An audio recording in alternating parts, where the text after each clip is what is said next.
For years, Diddy built his empire on control. Not just business deals or hit records, but on keeping his image airtight. Impeccable suits, slick interviews, not a bead of sweat showing even under pressure. The man was polished, practiced, and prepared. You didn't see cracks, not in public, not ever. But that all changed on day 3 of the trial. What happened in that courtroom didn't just rattle Diddy. It shattered the very mask he'd worn for decades. And it started the moment 50 Cent walked through the doors. Witnesses said Diddy's face changed immediately. Eyes wide, jaw clenched, hands trembling beneath the table. The man who'd been untouchable in music, fashion, and media for 30 years was suddenly just human, exposed, and worse, losing control in a room where every second was being documented. Let's rewind. By day 3, the tension inside the courtroom was already building. Reporters had described a noticeable shift in Diddy's demeanor. The small things were stacking up. Snapping at fans outside his lawyer's office. Gripping the podium too tight during a pre-trial press conference.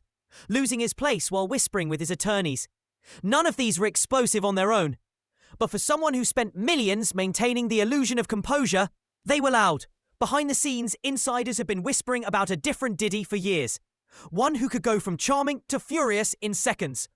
A former Bad Boy Records staffer once said, "There were 2 Diddys, the one the cameras saw and the one we saw when things didn't go his way." But those stories never stuck. Not without real proof.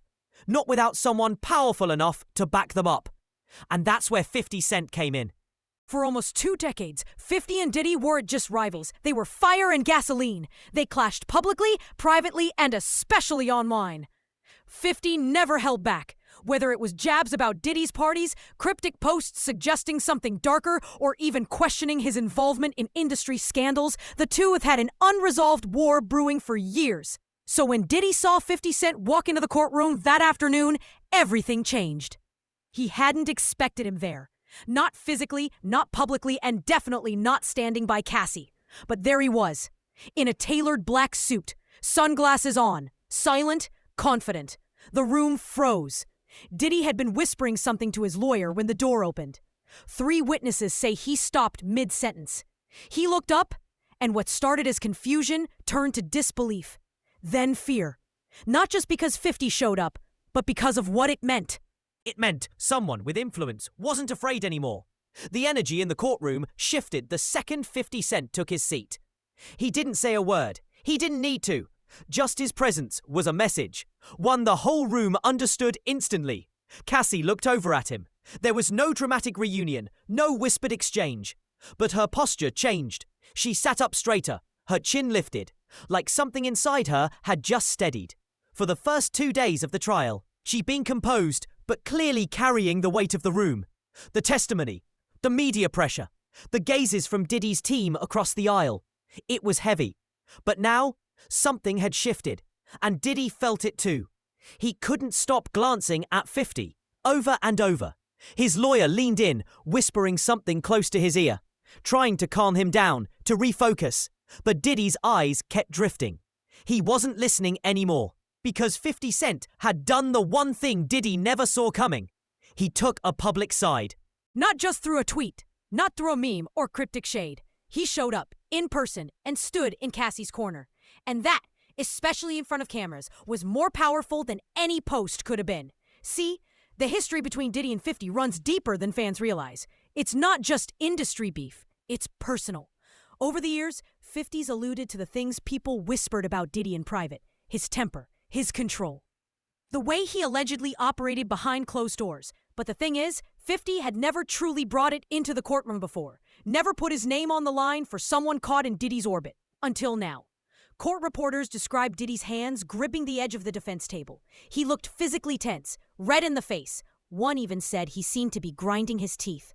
And when the press pool shifted toward 50 to get a shot, Diddy muttered something under his breath, just loud enough for his lawyer to gently place a hand on his arm. But he didn't stop there, because then 50 Cent stood up. He didn't say anything grand. He didn't disrupt proceedings. He simply walked to Cassie's legal team during the recess and handed something to one of the assistants. A folded note. No one knows exactly what it said, but sources later confirmed it was a signed statement.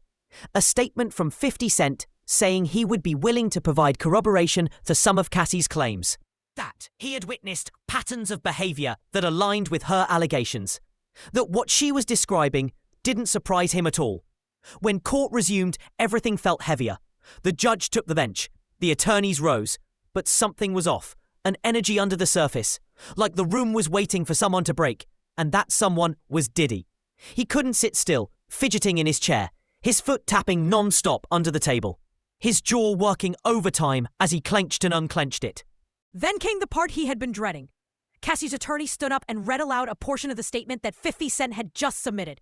They didn't name him directly at first. They referred to it as a corroborating declaration from a former industry peer who observed Mr. Combs' conduct firsthand over several years. But Diddy knew. Everyone did. The courtroom knew who they meant. And Diddy? He exploded. He slammed his hand on the table. The sound cracked through the courtroom loud enough that the judge immediately raised a hand. "Mr. Combs," the judge said firmly, "you will contain yourself." But Diddy was already standing. "She's bringing in people who hate me. He's hated me for years," he snapped, pointing across the room. The courtroom gasped. The murmurs started immediately.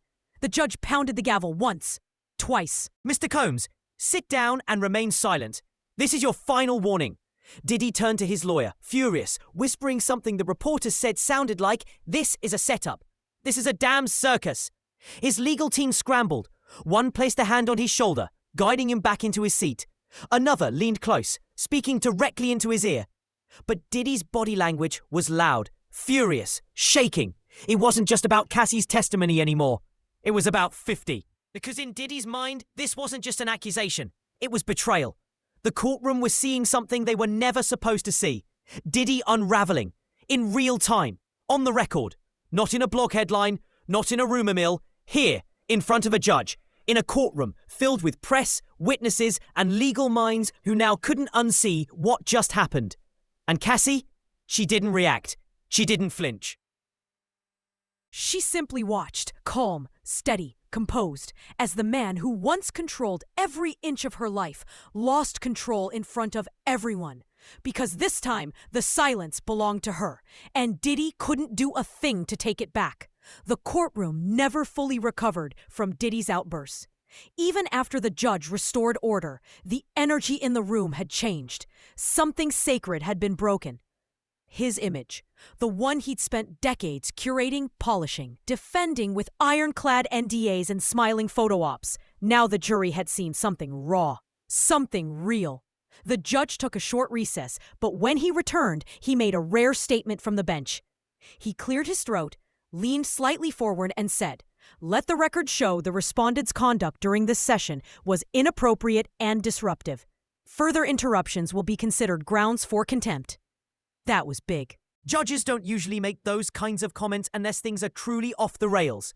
And in this case, that comment echoed far beyond the courtroom. By the time lunch recess was called, media outlets were already reporting it. Within minutes, push notifications were lighting up phones.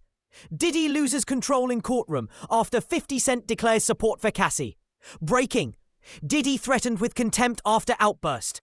Witness confirms years of abuse patterns. 50 Cent statement shocks courtroom. Outside, the courthouse steps turned into a media circus. Paparazzi, protesters, fans of Cassie holding up signs that read, "We believe you."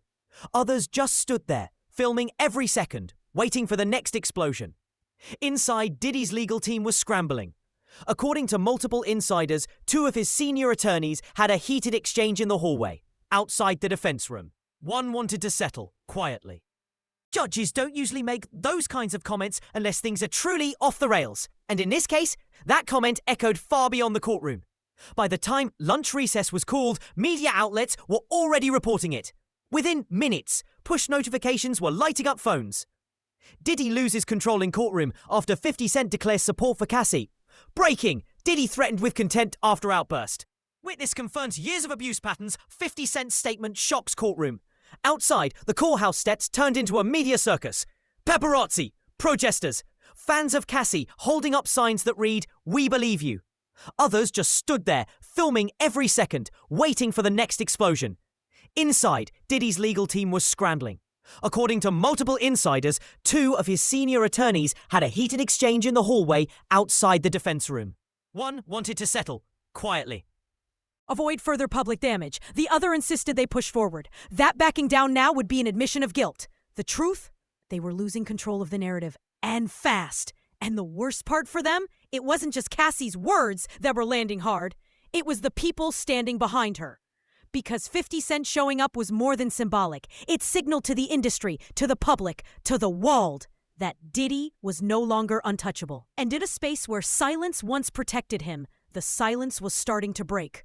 When court resumed, everything felt different. The public had seen the headlines. The jury had seen the outburst. The judge had already put the courtroom on notice. And Cassie? She came back from recess with a calm that no one could fake. She walked in holding her head high, her expression steady, not cold, not angry, just clear. This wasn't the face of someone seeking revenge. This was someone who had waited years to be believed. And now she finally was. Her attorney asked if she wanted to continue her testimony. She said yes. In a soft but firm voice, she spoke about the years she spent under Diddy's control. The intimidation, the silence, the fear that if she ever said a word, everything would be taken from her. Her safety, her music, her name. Then she looked directly at the judge. I stayed quiet because I thought no one would stand with me. But someone did. She didn't have to say who. Everyone in that room already knew.